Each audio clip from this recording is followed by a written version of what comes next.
Sometimes the storm around you isn't the problem, it's the fear inside of you. Stay with me now.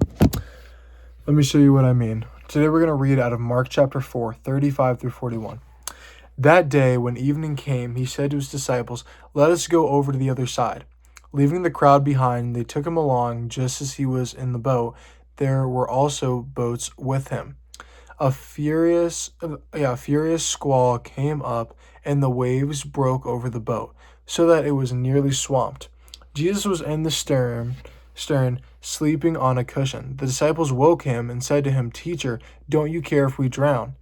He got up, rebuked the wind, and said to the waves, "Quiet, be still." Then the wind died down, and it was completely calm.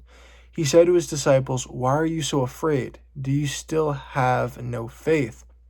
They were terrified and asked each other, "Who is this? Even the wind and waves obey him." Right?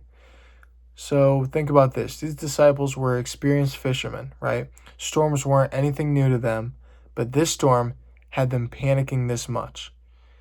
And they even decided to wake up Jesus himself and saying, like, "Don't you care if we drown?" And what's Jesus doing? He's sleeping. That means that the storm was big enough to scare professional fishermen, but not big enough to awake Jesus. The storm didn't surprise Jesus. He was already in the boat. And sometimes in life, we panic the same as the disciples did. And we start thinking that God doesn't care or that he's not paying attention. But in reality, if Jesus is in your boat, the storm can't destroy you.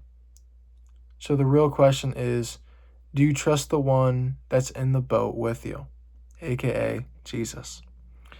When you start to trust Jesus and you have this mindset that you can't truly be harmed with Jesus, you might go through hardships, but you cannot be harmed when you walk with Jesus, you're going to excel.